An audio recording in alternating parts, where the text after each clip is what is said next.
తెలంగాణలో కొత్త రేషన్ కార్డుల పంపిణీ రాజకీయ రచ్చ రాజేస్తోంది. సంగారెడ్డిలో కొత్త కార్డులను లబ్దిదారులకు అందించారు సీఎం రేవంత్. అసలు రేషన్ కార్డ్స్ పై ఫోటోలు అవసరమా? ప్రభుత్వాలు మారినప్పుడల్లా కొత్త కార్డ్స్ ఇవ్వాల్సిందేనా? రేషన్ కార్డ్స్ పై రాజకీయం ఏంటి? ఇదే అంశంపై ఇవాళ DNDలో డిస్కస్ చేద్దాం. కేంద్రం రాష్ట్రం కలిసి అమలు చేసే సంక్షేమ పథకాల్లో క్రెడిట్ విషయాల్లో తరచూ వివాదాలు ఎందుకు వస్తున్నాయి? పబ్లిక్ డిస్ట్రిబ్యూషన్ సిస్టమ్ అంటే మన రేషన్ సిస్టమ్ ఏదైతే ఉందో అందులోకి ఇటు కేంద్ర ప్రభుత్వము ఇటు రాష్ట్ర ప్రభుత్వం కూడా కొంత పైసలు వెచ్చిస్తాయి. సో కేంద్ర ప్రభుత్వము రాష్ట్ర ప్రభుత్వం కన్నా ఎక్కువ ఖర్చు పెడుతుంది. మొత్తం మీద పీడిఎస్లో అంటే రేషన్ ఇవ్వడంలో కేంద్ర ప్రభుత్వం రాష్ట్ర ప్రభుత్వం కన్నా ఎక్కువ ఖర్చు పెడుతుంది. ఎస్పెషల్లీ ఇప్పుడే పాపారావు గారు చెప్పారు బియ్యం ఇస్తున్నాము 81 కోట్ల మందికి అని చెప్తున్నారు అని. అంటే బియ్యం ఎక్కువగా మన దగ్గర గోధుమల కన్నా బియ్యం ఎక్కువ వాడతారు. అందులో మాత్రం దాదాపు 90% కేంద్రమే భరిస్తుంది. పల్లి రవికుమార్ గారు, ఇప్పుడు కొత్త స్మార్ట్ రేషన్ కార్డుల పంపిణీని బీఆర్ఎస్ ఎలా చూస్తోంది? ఎందుకు తప్పు పడుతున్నారు మీరు? స్మార్ట్ కార్డు మీద ఫోటోస్, ఎవరి ఫోటోస్? ముఖ్యమంత్రి గారిది, సివిల్ సప్లై శాఖ మంత్రి గారి ఫోటో. ఆ ఫోటోలు అవసరం ఎందుకు అన్నది సమస్య, వివాదం. ఎందుకు అంటే ఇది ఒక టర్మ్ బేస్డ్ కాదు. ఇది రేషన్ కార్డు కానీ, ఆధార్ కార్డు కానీ, పట్టాదార్ పాస్బుక్ లాంటి ఇటువంటివి శాశ్వతంగా ఉండేటువంటి కార్డు. వీటి మీద ఎవరి ఫోటోలు కూడా ఉండాల్సినటువంటి అవసరం లేదు. ముఖ్యమంత్రి, ఎందుకంటే ముఖ్యమంత్రి అవసరం లేదు, ప్రధానమంత్రి అవసరం లేదు, ఒక శాఖ మంత్రి అవసరం లేదు. ఎందుకు అంటే వాటికి రకరకాల కారణాలు కూడా ఉన్నాయి.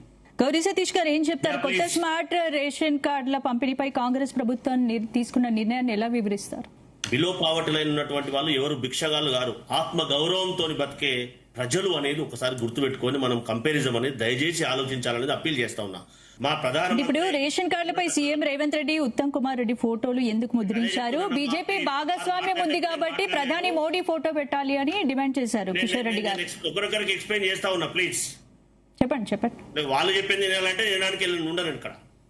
సారీ, చెప్పండి. ఏం చెప్తున్నానంటే పెడితే ప్రధానమంత్రి ఫోటో పెట్టాలి. తెలంగాణ రాష్ట్రానికి మాత్రం మేము మొండి చేయిస్తాం. తెలంగాణ రాష్ట్రానికి నిధులు మాత్రం కేటాయించాం.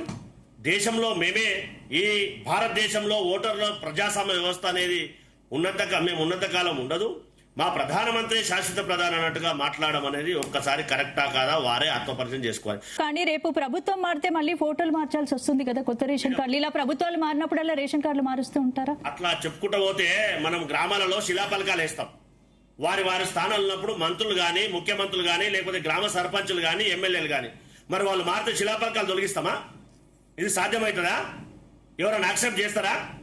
అంటే ఎవరు అధికారంలో ఉన్నప్పుడు వారి యొక్క సాగుకు సంబంధించినటువంటి అధిపతుల ఫోటోలు ప్రజాస్వామ్యంలో ప్రచురించడం సర్వసాధారణం. కంక్లూడ్ చేయండి గౌరీశంకర్ గారు. కిషోర్ గారు మాట నేను మాట్లాడలేదు, రవికుమార్ గారు లేదు మీరే మాట్లాడండి. గౌరీ సతీష్ గారు, మనకు టైం లేదు, మీరు కంక్లూడ్ చేయండి. ఖచ్చితంగా రేషన్ కార్డులు అనేటివి గత ప్రభుత్వం కనుక ఇందాక మా రవీణ చెప్పినట్టుగా 6 లక్షల రేషన్ కార్డు ఇచ్చినట్టయితే మరి ఇంతమంది ఎక్కడికి వెళ్ళి వచ్చిండ్రు?